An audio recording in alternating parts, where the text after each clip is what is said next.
नमस्ते दोस्तों, आप सभी का स्वागत है मेरे यूट्यूब चैनल निशांतिका पढ़ार में। आज का जो हमारा टॉपिक है वो लेकर आई हूँ वैलेंसी कि वैलेंसी किसे कहते हैं, क्योंकि प्रीवियस वीडियो में हमने इलेक्ट्रॉन, न्यूट्रॉन, प्रोटॉन और एटम को जो है हमने पढ़ लिया था। लेकिन अब जो है उसके बाद जो हमने वीडियो बनाई थी वो थी हमारा एटॉमिक नंबर, एटॉमिक मास किसे कहते हैं, उनमें डिफ्रेंशिएट क्या होता है।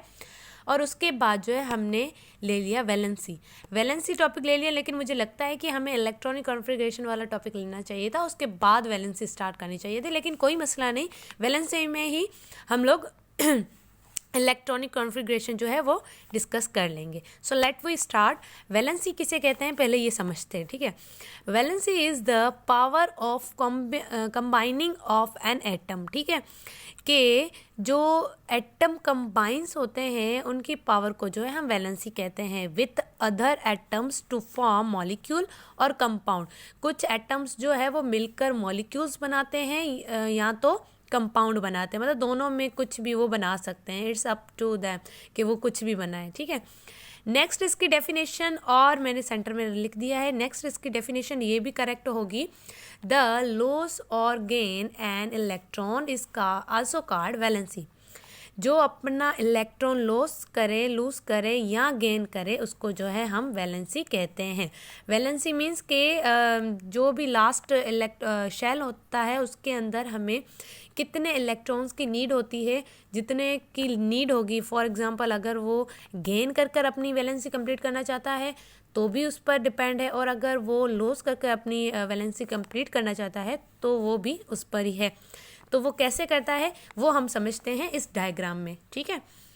अब ये डायग्राम जो है किसकी बनी हुई है, एक तो सोडियम की बनी हुई है, दूसरी है क्लोरीन की, ठीक है।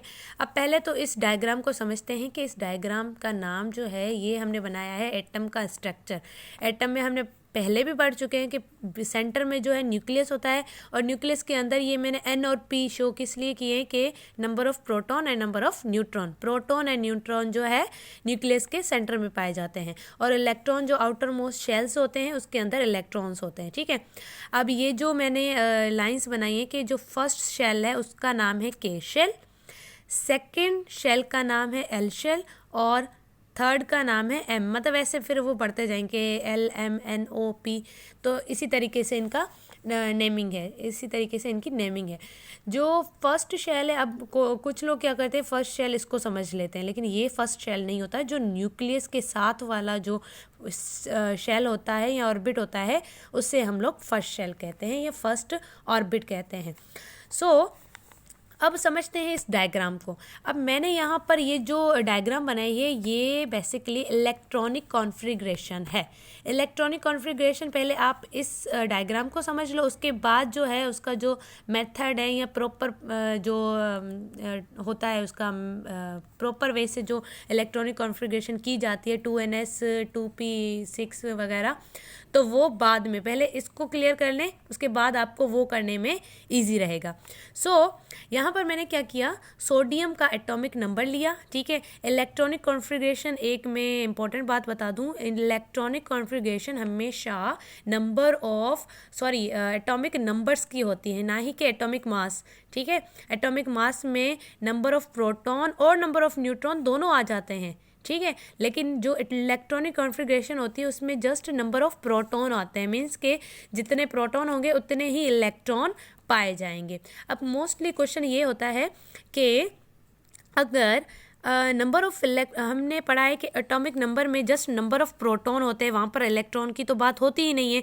तो जब हम इलेक्ट्रॉनिक कॉन्फ़िगरेशन करते हैं तो लेते भी number of proton means atomic number लेते हैं, लेकिन उसके अंदर इलेक्ट्रॉन क्यों घुसा देते हैं? तो रीज़न यही है, जितने नंबर ऑफ प्रोटॉन्स होंगे उतने ही नंबर ऑफ इलेक्ट्रॉन्स होंगे। ये बात सेम ही है, लेकिन बढ़ते कौन है? Number of neutron. जैसे फॉर एग्जांपल मैंने एटॉमिक नंबर ही क्यों लिया इलेक्ट्रॉनिक कॉन्फ़िगरेशन करने के लिए, क्योंकि इसके अंदर जस्ट नंबर ऑफ प्रोटॉन्स ही होते हैं, ठीक है। लेकिन अगर मैं सोडियम की बात करूं कि सोडियम का जो है एटॉमिक मास क्या है, तो एटॉमिक मास क्या है 23। मतलब 11 तो नंबर ऑफ प्रोटॉन है, लेकिन ये तो नंबर ऑफ एटॉमिक मास में तो 23 आ गया, तो इट मीन्स कि इसके अंदर नंबर ऑफ न्यूट्रॉन्स भी तो होंगे ना, तो इसी वजह से हमने जस्ट इलेक्ट्रॉनिक कॉन्फ़िगरेशन जो है नंबर ऑफ़ प्रोटॉन और प्लस में इलेक्ट्रॉन्स की ही करनी है। मैंने क्या किया, एटॉमिक नंबर लिया सोडियम का, और सोडियम का एटॉमिक नंबर क्या है, 11 है। मैंने क्या किया, फर्स्ट शेल लिया और फर्स्ट शेल में डाल दिए 2 इलेक्ट्रॉन। 2 इलेक्ट्रॉन डालने के बाद देखा कि 11 अभी भी मिसिंग है, मतलब 11 होने में थोड़ा और भी टाइम लगेगा, अभी तो जस्ट 2 ही आए हैं। नेक्स्ट शेल लिया, उसके अंदर मैंने डाल दिए 8, तो ये कितने हो गए, 10। हाँ 10 हो गए। अब रिमेनिंग एक जो है बचता है, तो हमने लास्ट शेल ले लिया और उसके अंदर डाल दिया 1 इलेक्ट्रॉन, तो इसकी इलेक्ट्रॉनिक कॉन्फ़िगरेशन कंप्लीट हो गई। अब मैं आपको आगे चल के ये भी बताऊंगी कि ये इसके अंदर इतने इतने इलेक्ट्रॉन क्यों डाले, किस तरीके से डाले, क्या रूल था इसका, वो भी हम लोग आगे बढ़ेंगे। अब फिर मैंने लिया क्लोरीन, ठीक है। क्लोरीन को जो है इसकी इलेक्ट्रॉनिक कॉन्फ़िगरेशन की, क्योंकि इसका एटॉमिक नंबर जो है वो 17 था, ठीक है। फर्स्ट शेल लिया, उसके अंदर 2 इलेक्ट्रॉन डाले, सेकंड में 8 डाल दिए, और जो थर्ड था उसमें मैंने डाल दिए 7, ठीक है। अब वैलेंसी कंप्लीट करने के लिए हमें सबसे पहले एक चीज़ समझनी पड़ेगी कि वैलेंसी के लिए हमें जो लास्ट जो शेल बचेगा, ठीक है, उसके अंदर या तो 8 इलेक्ट्रॉन आने चाहिए या तो 2। अगर 8 इलेक्ट्रॉन आ गए तो उसका ऑक्टेट कंप्लीट होगा। अगर लास्ट शेल में 2 इलेक्ट्रॉन आ गए तो इट मीन्स उसका डुप्लेट कंप्लीट होगा, ठीक है। ये दोनों मैंने जस्ट इंफॉर्मेशन के लिए बनाए, क्योंकि जब किसी एलिमेंट के लास्ट शेल में अगर 8 इलेक्ट्रॉन्स आ गए तो इट मीन्स उसकी वैलेंसी कंप्लीट होगी। वैलेंसी कंप्लीट मतलब कि वो कभी भी बाद में किसी भी एलिमेंट के साथ रिएक्ट नहीं करेगा। जैसे लाइक नोबल गैसेस है ना, हीलियम, नियॉन, ये वाले जितने भी है लास्ट एलिमेंट के, जितने भी लास्ट ग्रुप के जो एलिमेंट्स हैं, ये सारे के सारे नोबल गैसेस हैं। नोबल गैसेस क्यों? क्योंकि उनके लास्ट शेल में सारे के सारे नोबल गैसेस के लास्ट शेल में एक हीलियम के अलावा बाकी सब के लास्ट शेल में 8 इलेक्ट्रॉन्स है, इसी वजह से उनका ऑक्टेट जो है वो कंप्लीट है। तो यही रीज़न है कि वो किसी और एलिमेंट के साथ रिएक्ट नहीं करते, वो स्टेबल है, ठीक है। और 2 भी किसी एलिमेंट के लास्ट शेल में अगर आ जाए तो वो भी स्टेबल हो जाएगा और वो भी किसी के साथ रिएक्ट नहीं करेगा। आ जाते हैं हमारे टॉपिक के ऊपर कि हमने ये इलेक्ट्रॉनिक कॉन्फ़िगरेशन की। अब इसमें हमें एक बात पता चली कि इसके लास्ट शेल में 7 इलेक्ट्रॉन्स हैं और इसके लास्ट शेल में 1 इलेक्ट्रॉन है। इसको नीड है 7 इलेक्ट्रॉन्स की और इसको नीड है 1 इलेक्ट्रॉन्स की। अब जाहिर सी बात है 7 के 7 इलेक्ट्रॉन लेना या 1 इलेक्ट्रॉन लेना किसके लिए डिफ़िकल्ट है और किसके लिए इजी है? तो इजी तो भाई क्लोरीन के लिए ही होगा ना, क्योंकि क्लोरीन को जस्ट नीड है 1 इलेक्ट्रॉन की। अगर इसके पास ये 1 इलेक्ट्रॉन या कोई और 1 इलेक्ट्रॉन अगर इसके लास्ट शेल में आ जाए तो इसका ऑक्टेट जो है वो कंप्लीट हो जाएगा। तो क्या करते हैं, ये क्या करता है कि ये जो 1 इलेक्ट्रॉन है ये ले लेता है सोडियम से, ठीक है। जैसे ये सोडियम से लेगा तो इसके लास्ट शेल में 1 इलेक्ट्रॉन आ जाएगा और ये जो शेल है ये ख़त्म हो जाएगा, ठीक है। जैसे इलेक्ट्रॉन निकल गया, अब शेल का क्या काम? शेल कब होता है? जब इलेक्ट्रॉन होते हैं। अब ये अगर चला गया तो हम क्या करेंगे, ये वाला शेल जो है ये ख़त्म हो जाएगा। अब सोडियम की बात करें तो इसका शेल ख़त्म होने के बाद देखा जाए तो इसकी भी वैलेंसी कंप्लीट हो गई। वैलेंसी कंप्लीट कैसे? मतलब इसका भी जो है लास्ट शेल में 8 इलेक्ट्रॉन आ गए, 1 2 3 4 5 6 7 8, क्योंकि ये वाला सेल तो ख़त्म हो जाएगा ना ये इलेक्ट्रॉन यहाँ जाने के बाद। तो इट मीन्स कि ये अपना 1 इलेक्ट्रॉन लूज़ करेगा, ठीक है। जैसे लूज़ किया तो हम लोग बोलेंगे सोडियम की जो वैलेंसी है, सोडियम की जो वैलेंसी है वो कितनी है? 1।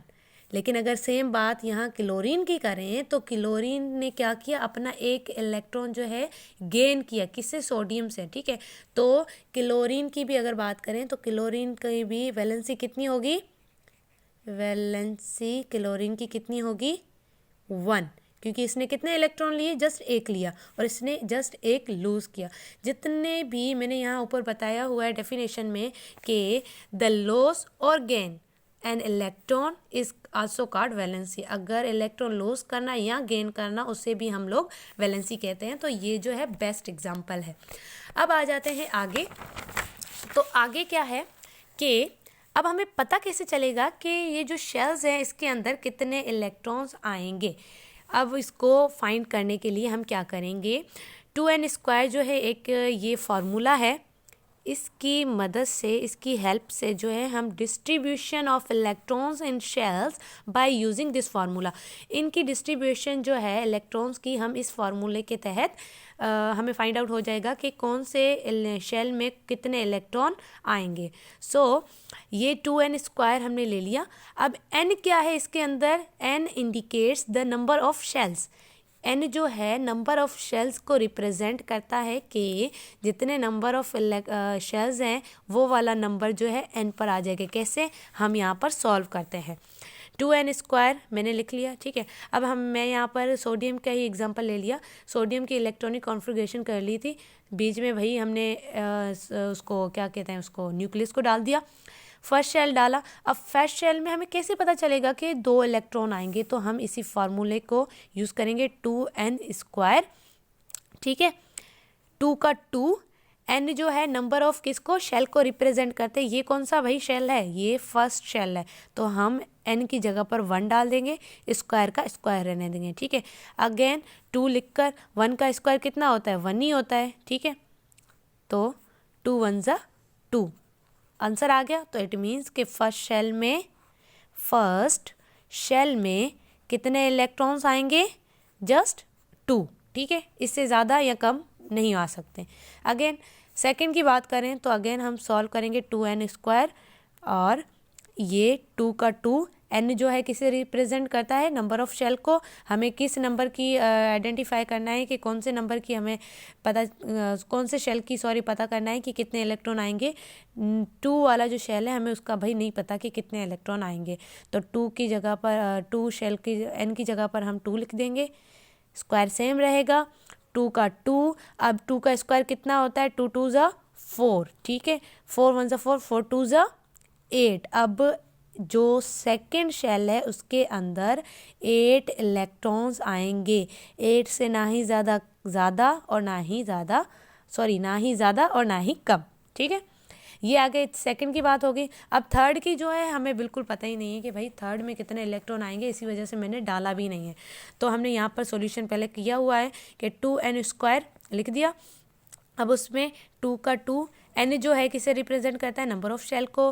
3 लिख दिया क्योंकि हमें 3 वाला जो शेल है इसका पता नहीं है कि कितने इलेक्ट्रॉन आएंगे। 3 का 3 लिख दिया, स्क्वायर डाल दिया। अब 2 का 2, 3 का स्क्वायर कितना होगा, 9, 9 1 ज़ा 9, 9 2 ज़ा 18। अब इट मीन्स के इस थर्ड वाले शेल में 18 इलेक्ट्रॉन्स आ सकते हैं, लेकिन हमने 18 के 18 नहीं डालने। क्यों नहीं डालने, क्योंकि भाई हमने इलेक्ट्रॉनिक कॉन्फ़िगरेशन करनी है सोडियम की, और सोडियम के नंबर ऑफ इलेक्ट्रॉन और नंबर ऑफ प्रोटॉन कितने हैं, 11।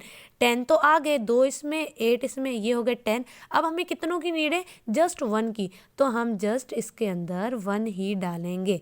ये हो गए इलेक्ट्रॉनिक कॉन्फ़िगरेशन ऑफ सोडियम। क्यों, क्योंकि हमें एक शेल की नीड थी, वो हमने डाल दिया। हाँ, और 17 बचे हुए हैं वो डाल सकते हो, लेकिन हमें जब नीड ही नहीं है तो हम क्यों डालें। सो ये थी हमारी आज की वीडियो, जिसमें वैलेंसी और distribution of electron in shell कैसे करते हैं, किस तरीके से करते हैं, सब कुछ क्लियर हो गया है। सो आई होप कि वीडियो अच्छी लगी होगी, और समझ तो डेफिनेटली आनी चाहिए क्योंकि इतना क्लियरली समझाया है। तो थैंक्स फॉर वॉचिंग। अगर चैनल पर न्यू है तो लाइक, शेयर और सब्सक्राइब करना ना भूलें। Thank you so much.